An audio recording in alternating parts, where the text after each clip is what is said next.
అందరికీ నమస్తే. నేను మీ పులిపాటి. ఇప్పుడు మనం ప్రస్తుతం భద్రాద్రి కొత్తగూడెం జిల్లా కరకగూడెం మండలం పద్మాపురం అనే గ్రామంలో ఉన్నాము. మన వీడియోలు చూసి ఇక్కడ నుంచి మనకి ఫోన్ రావడం వల్ల ఇక్కడికి వచ్చాము. ఇక్కడ ఒక హలీమా తన పేరు, ఆయన భర్త హమీద్ క్యాన్సర్ పేషెంట్. వాళ్ళ పరిస్థితి చాలా దయనీయంగా దారుణంగా ఉంది. కూలి చేసుకుంటే కానీ వెళ్ళలేని పరిస్థితి. ఇప్పుడు మనమున్న ఇల్లు ఇది కిరాయి ఇల్లు. పింఛన్ డబ్బులతో వీళ్ళు ప్రస్తుతం కాలం వెళ్ళదీస్తున్నారు. పనులున్నప్పుడు చేసుకుంటా, మిగతా టైంలో తన భర్తను చూసుకుంటా తను చేదోడు వాదోడుగా ఉంటుంది. వాళ్ళ పరిస్థితి మరి దారుణంగా ఉంది. వాళ్ళ గురించి తెలుసుకోవడం కోసం మనం ఇక్కడికి వచ్చాము. నమస్తే అమ్మా. చెప్పండి అమ్మా, ఏమైంది అసలు? సార్ తనకు బోన్ క్యాన్సర్ సార్. అంటే బోన్లో గడ్డ పెరుగుతుందని చెప్పారు సార్. హాస్పిటల్లో తీసుకెళ్ళాము కానీ అవ్వలేదు ట్రీట్మెంట్. 2 సంవత్సరాలు అవుతుంది.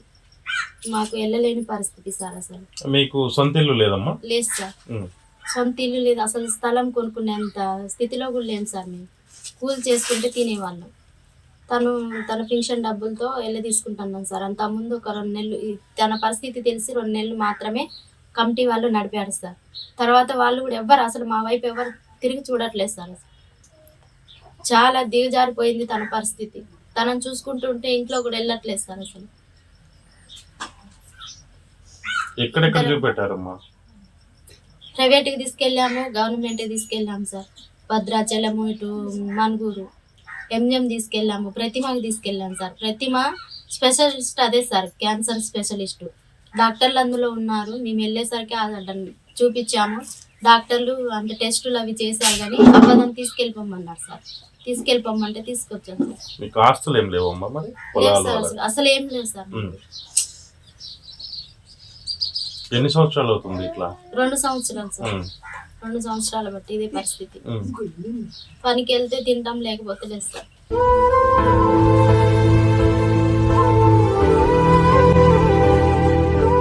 మరి ఎట్లా గడుస్తుంది ఇల్లు? అదే సార్, ఉన్న రోజు తింటున్నాం, లేని రోజు ఏం లేదు సార్. ఇక అలా ఉంటాను. ఇప్పుడు తనకి ఏదన్నా జరిగినా కానీ రోడ్డు మీద ఉన్నాం సార్. ఇల్లు లేదు, అసలు స్థలం లేదు, ఏం లేదు అసలు మాకు. మరి గవర్నమెంట్ ఏం ఆదుకోలేదమ్మా? ఇప్పుడు మొన్న ఇందిరమ్మ ఇల్లు పెట్టారు, మీరు సర్వేలో పెట్టలేదా? పెట్టలేదు సార్. ఎందుకు అంటే మాది ఆధార్ కార్డులు ఇక్కడ కాదు, ఇక్కడ చెల్లెదు అనేసి అంటే ఇక పెట్టలేదు సార్. మరి మార్చుకోలేదు ఆధార్ కార్డు? మార్చుకోలేదు సార్. అంటే ఇంటి స్థలం లేదు కదా అనేసి ఇక ఇలా చూసుకుంటూ ఈ బాధలో ఉన్నాం సార్. మేము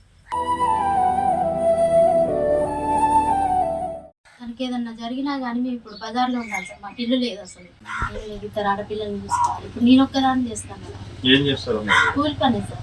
1 డే ఉన్నాము, వచ్చేసాము. ఇక 1 డే అంటే మొత్తం టెస్టులు అవి చేయాలని వచ్చేసాకే చెప్పారు సార్, కుదరదు ఇంకా అనేసి. నేను అక్కడి నుంచి వచ్చిన డాక్టర్ని అవ్వదు, తీసుకెళ్ళండి, మీరు పేదవాళ్ళు అంటున్నారుగా, ఉన్నన్ని రోజులు ఉంచుకోండి అనేసి పంపించారు.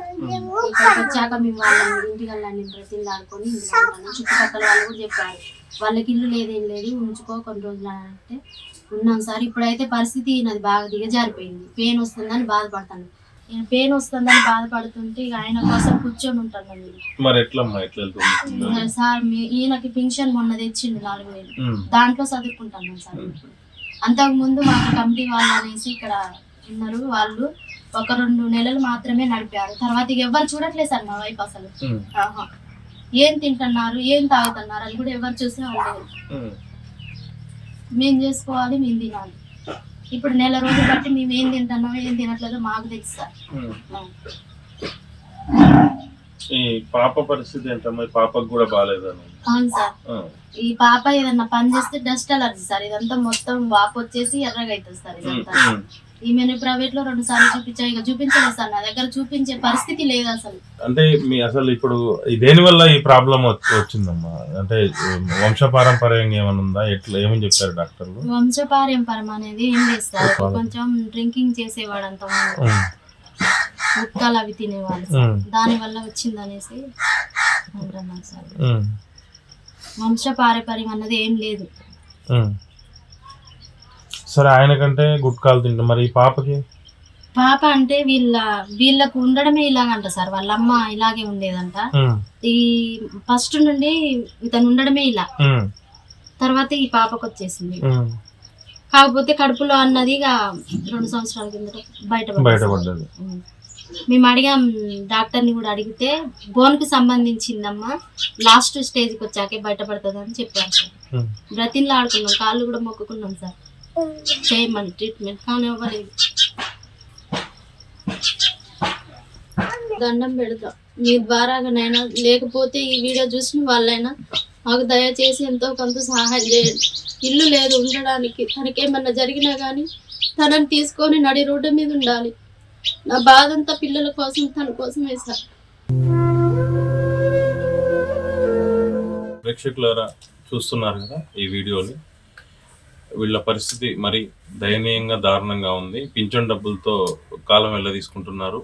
దొరికినప్పుడు పని చేసుకుంటా తన భర్తను చూసుకుంటూ 2 పిల్లల్ని పెట్టుకొని, పెద్ద పాప పరిస్థితి కూడా మరి దారుణంగా ఉంది. డస్ట్ ఎలర్జీ, తను కూడా చేతులు కాళ్ళు వంకర్లు ఉన్నాయి, పుట్టుకతోనే వచ్చినాయి అవి కూడా. 2 పిల్లలు ఆడపిల్లల్ని వేసుకొని ఆ తల్లి చాలా పడరాని పాటలు పడుతుంది. ఈ వీడియో చూస్తున్న NGOs కానీ స్వచ్ఛంద సంస్థలు కానీ వీరి కుటుంబాన్ని ఆదుకోవాలని నేను మన ఛానల్ ద్వారా కోరుకుంటున్నాను. మనం చేసే ప్రతి వీడియోని ఆదరిస్తున్న ప్రేక్షకులకు ఈ వీడియోని కూడా వీళ్ళకి ఆదరించి వీళ్ళ ఫోన్పే నెంబరు, వీళ్ళ బ్యాంక్ అకౌంట్ నెంబరు నేను స్క్రీన్ మీద డిస్ప్లే చేస్తాను. వీరికి కూడా మీరు ఒక ఛాయ్ తాగే మందం డబ్బులు ప్రతి ఒక్కళ్ళు, ఈ వీడియో చూసిన ప్రతి ఒక్కళ్ళు వీళ్ళకి ఫోన్పే చేయాలని చెప్పేసి మన ఛానల్ ద్వారా కోరుకుంటున్నాను.